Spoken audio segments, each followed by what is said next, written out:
Hey guys, and welcome back to my channel. In today's video I'm going to be sharing with you guys everything that I learned about breastfeeding because of my lactation consultant. So she is an IBCLC, so if you guys are interested in having a consultation yourself, I would look for an IBCLC compared to a CLC. Just think of it kind of as like beginner versus advanced. And that's all I'm going to say about that. Again, I'm no expert whatsoever. This is what I learned during my struggles, and I just want to share it with you guys. So a little bit of a backstory. I started breastfeeding Jaden since birth.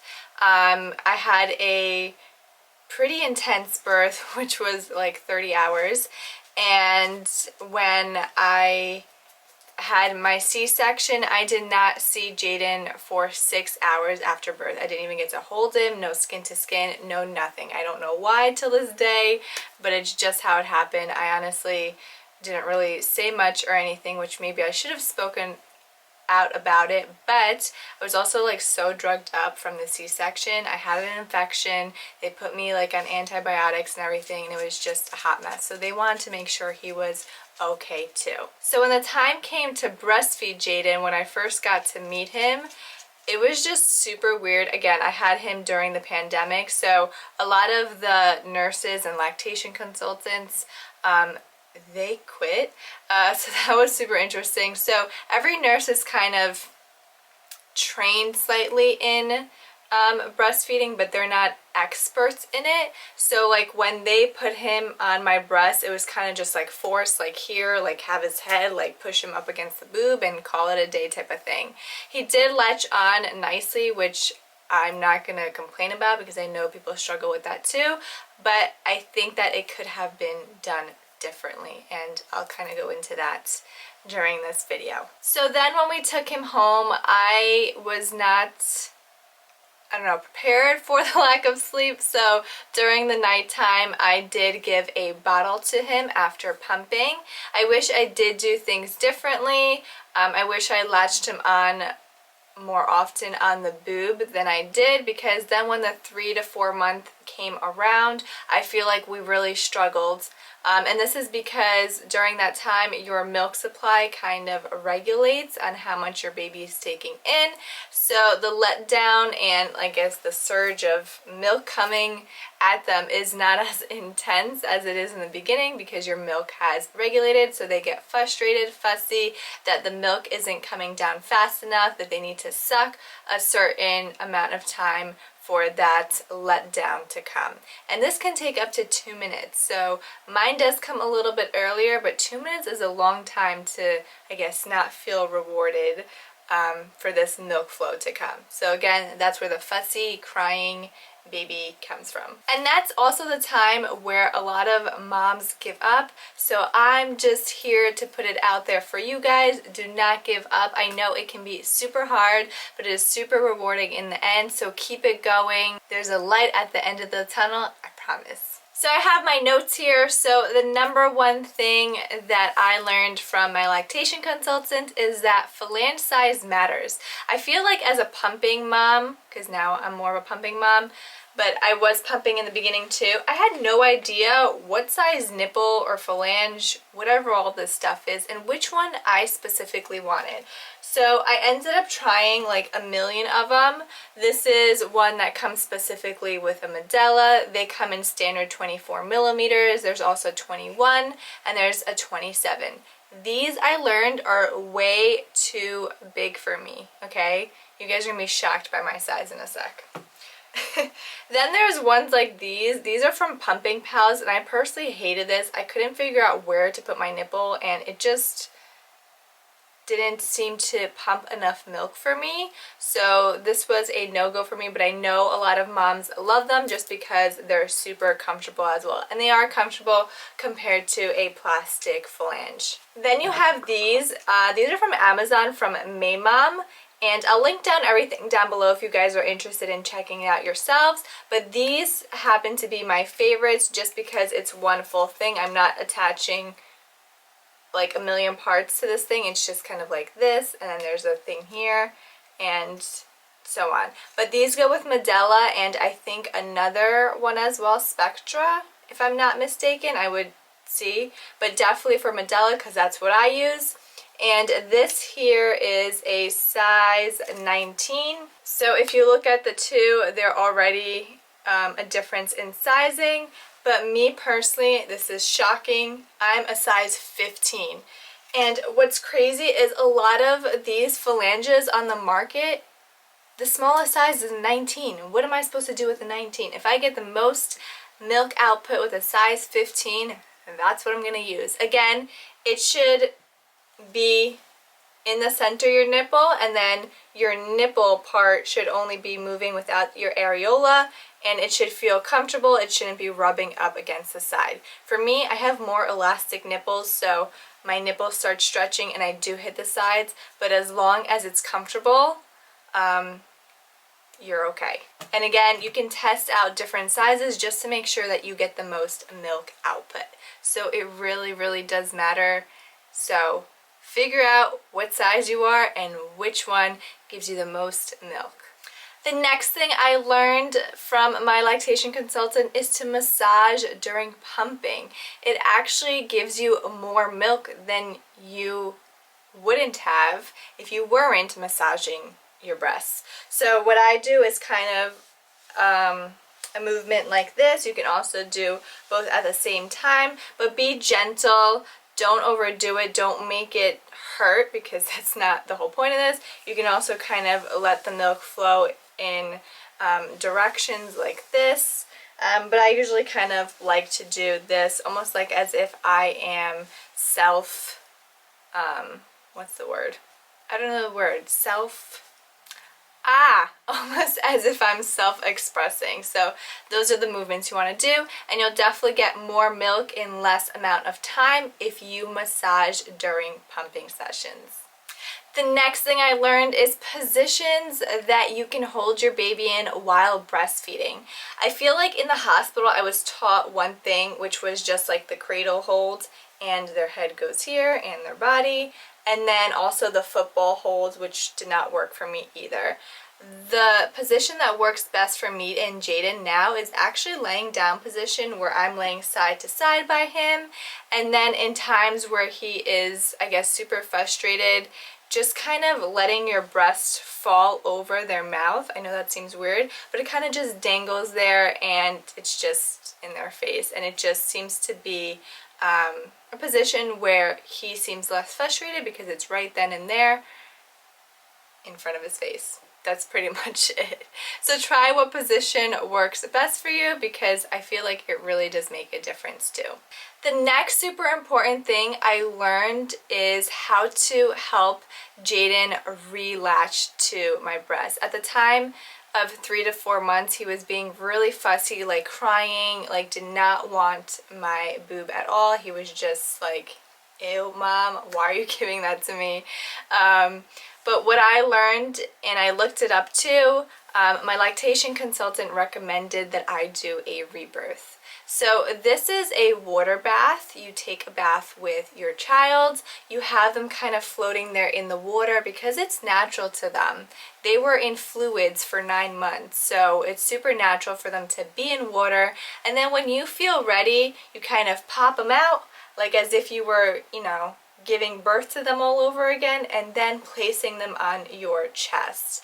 And during this time, you're not forcing them to latch onto your boob. You're giving them the opportunity to find your breast like you would in the hospital. This would be super important, like skin to skin contact. And don't be frustrated if it doesn't happen the first time. It took me the 3rd time to help re-latch him, and we till this day have the best morning breastfeeding session together always. So I'm super happy that at 8 months we're still going strong.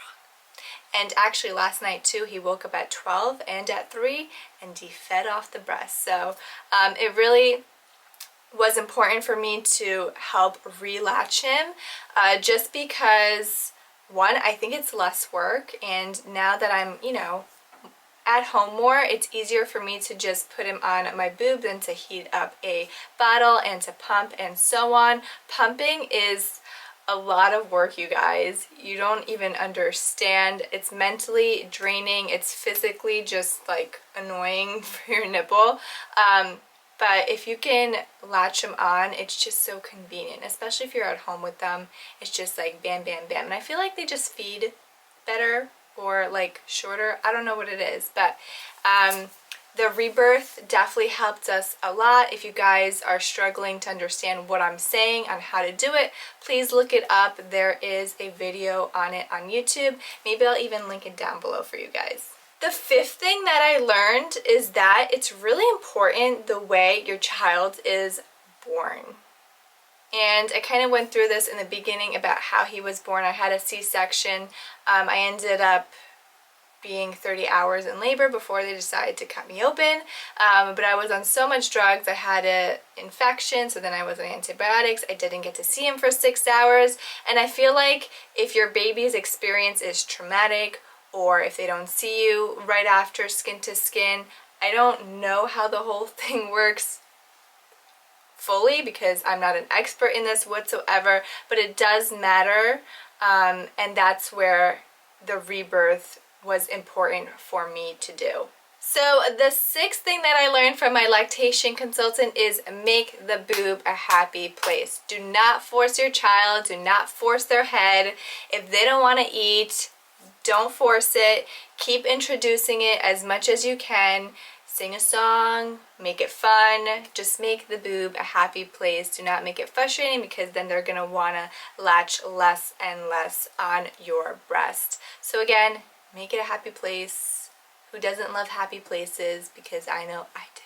The seventh thing I learned from my lactation consultant is honestly super mind-blowing. So when I was researching bottles for my baby as a first-time mom, I had no idea what to choose. So I typed into Google, what is the best bottle for breastfed babies? Because I knew I wanted to breastfeed. And guess what popped up? The Como Tomo bottle. They're like, this is the best. Oop, I have a hair here. That's definitely my hair. My hair is falling out like crazy. They say that this is the best bottle for breastfed babies, okay? Well, according to my lactation consultant, I showed this to her and she was like, oh my God, please get rid of that. This is the worst thing you could do for your breastfed baby. So then she gave me options and I did some research. So when I typed into Google, what is the best bottle for breastfed babies according to an IBCLC, and this came up as the worst bottle you could possibly choose. So I was using this for 4 months and it was not helping his sucking, and then I found out a bottle like this is best. And the reason why, if you look at the two, this one goes from super wide to super thin real quick, and this one is more gradual. So when you're picking out a bottle top, you want the nipple to be a lot more gradual. So another good option of this comes with the, I can't even say their name, Lancino. It's with one of the pumps too. Oh my God, hair's everywhere. I hate the little silicone things. Hair sticks to it all the time. This is another one that's super gradual, which is also a good option. And then I know the Dr. Brown's are a good option, but also even this one has a big difference of how gradual it is. So what we personally use is the Even Flow bottles. You can get 3 in a pack for like $10 from Target. I just randomly saw them one day, and this is what I chose, and he does beautifully on this. And you want to make sure that when they're sucking on the bottle, their lips are out. So you don't want their lips to be inverted in.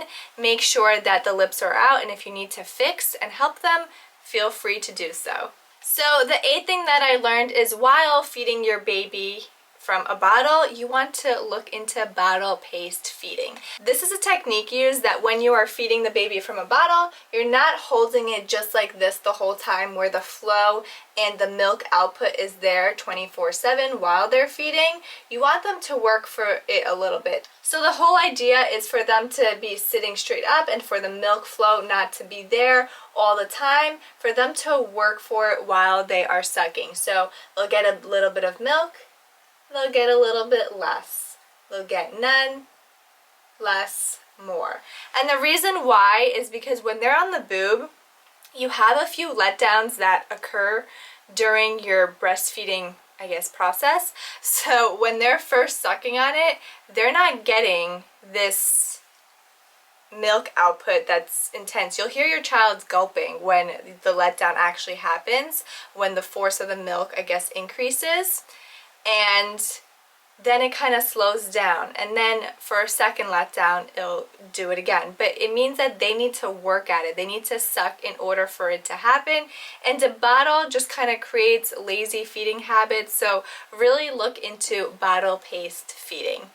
The ninth cool thing that I learned from my lactation consultant is the way your baby's tongue should move during sucking. So what she had me do is lay him upside down, so his head was right here and his legs over there, and I sticked my finger in his mouth. Make sure your nails are clean and not sharp when you're sticking it in, but I stuck it in like this, and then I was able to pull down his bottom, and you saw his tongue doing like this cool wave movement, and that was a sign that he was sucking correctly.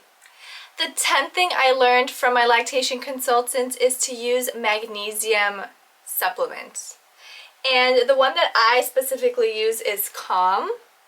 And this just really helps, one, you be a little bit more calm, but two, it helps your letdown come faster so your baby can become less frustrated with you while they're on the boob. So I take this daily.